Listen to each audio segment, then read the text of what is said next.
राजस्थान में चुनावी प्रचार कल शाम को बंद हो जाएगा। उससे पहले नेता ताबड़तोड़ सभाएं कर रहे हैं, एक के बाद एक जगह जा रहे हैं और तमाम लोगों को कह रहे हैं कि भाई हमें समर्थन दे दीजिए। अभी मैं सिव पहुंचा हूं। सिव इस बार राजस्थान की सबसे हॉट सीट है और सिव में इस बार कभी किसी का पलड़ा भारी तो कभी किसी का पलड़ा भारी। लेकिन वर्तमान में राजनीतिक गलियारों की बात करें तो यहाँ पर फतेह खान का जो ग्राफ है वो अभी भी लेवल बनाए हुए है। मेरे साथ फतेह खान जी है, उनका बखूबी साथ निभा रहे हैं उदाराम जी भी है। मैं इन दोनों से जानूंगा क्योंकि इनके पास समय बहुत कम है, आगे खूब सारी सभाएं करनी है। उदाराम जी, कल शाम 5 बजे फिर प्रचार समाप्त, कितनी तैयारी है क्योंकि अंतिम दौर चल रहा है?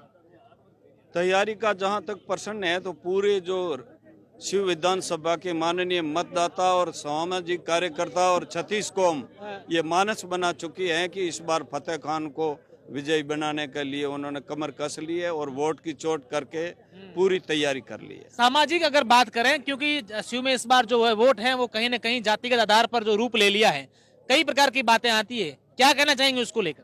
देखिए, जातिगत तो ये होता है कि मुसलमान को ओनली मुसलमान दे या राजपूत को राजपूत दे, तो सामान्य छत्तीस कौम के जो लोग हैं अलग अलग अपने मत करेंगे। ऐसा मैं नहीं कहता कोई जाति किसी को देगी ही नहीं, लेकिन मेरा मानना है कि जो SC ST माइनॉरिटी और किसान वर्ग के साथ में जिस दिन पर्चा दाखिल किया था उस दिन छत्तीस कौम का आशीर्वाद मिला है। आज भी यहाँ छत्तीस कौम है, तो ये जातिवाद का मैं इसको नहीं मानता ही नहीं। ये जनता पूरी की पूरी है वो फतेह खान के साथ। फतेह खान के साथ है। फतेह खान जी, अमीन साहब पीछा नहीं छोड़ रहे हैं, लगातार बयान पे बयान दे रहे हैं आपका। मैं पहले दिन से कहता आ रहा हूँ, अमीन साहब जो बोले और कोई जो बोले, इस बार आप ये महसूस कर रहे होंगे शिव विधानसभा में मेरे सामने 8 उम्मीदवार हैं। मैं 8 को एक जैसा मानता हूँ और 8 को एक जैसा मानते हैं। 8 उम्मीदवार एक आदमी को टारगेट कर रहे हैं, वो आदमी मैं हूँ। उनके सामने बीजेपी वाले कांग्रेस वालों को भूल गए, कांग्रेस वाले बीजेपी वालों को भूल गए, RP वालों का कोई नाम ही नहीं लेता। पता नहीं उनको क्या हो गया, क्या फोबिया हो गया।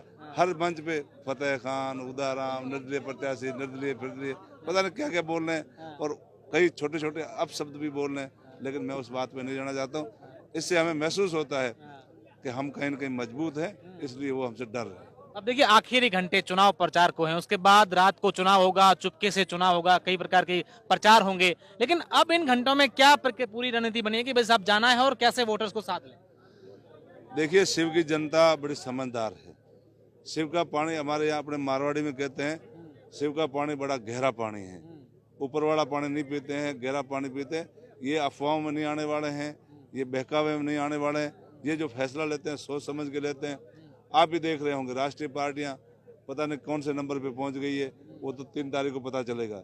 लेकिन एक निर्दलीय आदमी के साथ, एक इतना गरीब और सामान्य परिवार के आदमी के साथ, किसान परिवार का छोटा सा किसान, बहुत बड़ा किसान भी, बहुत छोटा सा आदमी, उसके साथ में पहले दिन से लेकर आज तक हजारों की तादाद में मान मिल रहा है, सम्मान मिल रहा है, सहयोग मिल रहा है। महिलाओं के साथ, बच्चों के साथ, बुजुर्गों का आशीर्वाद मिल रहा है। जवान एकदम, आप देखें इतनी जवान लोग देख रहे हैं भारत में, या कहीं भी जो इलेक्शन हो या कोई भी पार्टी हो, जवान जिसके साथ हैं समझना को उसका भविष्य। जवान तो इन दिनों आप दोनों भी हो रखे हैं, इतने दौरे कर रहे हैं, इतनी सभाएं कर रहे हैं, जवान भी पीछे रह रहे हैं आपसे।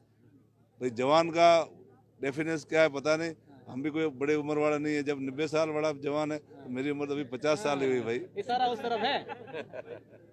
मेरी उम्र 50 साल है, कोई बड़ी उम्र नहीं है। अच्छा, क्या तमाम लोग कह रहे हैं, क्योंकि शिव को लेकर अगर बात करें तो कभी भी मुद्दों की बात नहीं होती है, लोग अभी भी समस्याओं से ग्रसित हैं, कई जगह पानी, सड़क, बिजली, ये तमाम जो मूलभूत सुविधाएं हैं, इसको लेकर लोग अभी आज भी उनसे वंचित। देखिए, यहाँ की समस्या सबसे बड़ी है लाइट की। यहाँ जो भी जनप्रतिनिधि बने, कांग्रेस से जो बने, उनके बारे में मैं बुलवाना आप चाहते लेकिन बोलना नहीं चाहता था, लेकिन उनकी सोच उतनी तक थी क्योंकि वो ज़्यादा इतने जानकार नहीं थे, उनके अंदर कमियां थी। उस वजह से परेशान होकर के अगली बार बीजेपी वालों को जिता दिया। बीजेपी वाला आप देखना, एक बार जीता दोबारा वापस आया ही नहीं, हमेशा चेंज होता रहा। और ये कांग्रेस वाले जब बीजेपी वाले से परेशान हो जाते तो कांग्रेस वाला जीत जाता था। मुद्दों की बात होती ही नहीं थी और हुई नहीं।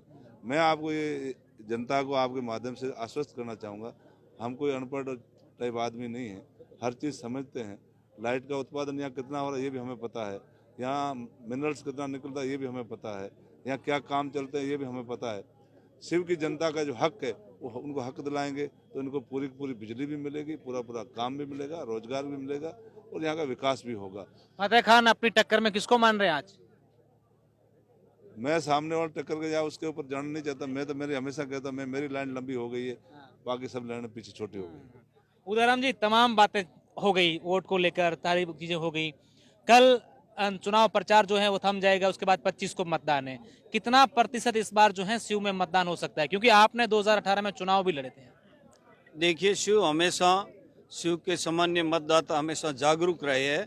उन्होंने पूरे जिले में हमेशा ज़्यादा प्रतिशत किया है चुनाव और वोटिंग की है। और इस बार मुझे लगता है कि ज़्यादा 9 आदमियों में कंपटीशन है, 5 कोणीय मुकाबला है, तो वो प्रतिशत मेरे ख्याल से बढ़ेगा, ऊंचा रहेगा और बढ़ेगा, क्योंकि ज़्यादा कंपटीशन है। हर आदमी अपनी और मतदाताओं को खींच। शिव का रिकॉर्ड रहा है 37,000 से बड़ी कभी किसी की जीत नहीं हुई। इस बार किसका रिकॉर्ड ये टूटने वाला है कि इससे भी कम रहने वाला है? मुझे लगता है कि अमीन साहब ने जो शर्त रखी थी कि 40,000 से हारेगा अल्पसंख्यक दूसरा, तो मैं समझता हूं कि ये 40,000 से जीतेगा। बिल्कुल, आप देखिए, ये उदाराम और फतेह खान दावा कर रहे हैं कि हम लोग जीत रहे हैं। अब देखने वाली बात होगी कि 3 दिसंबर के दिन जब परिणाम आएगा तब किसके पक्ष में होगा। धन्यवाद।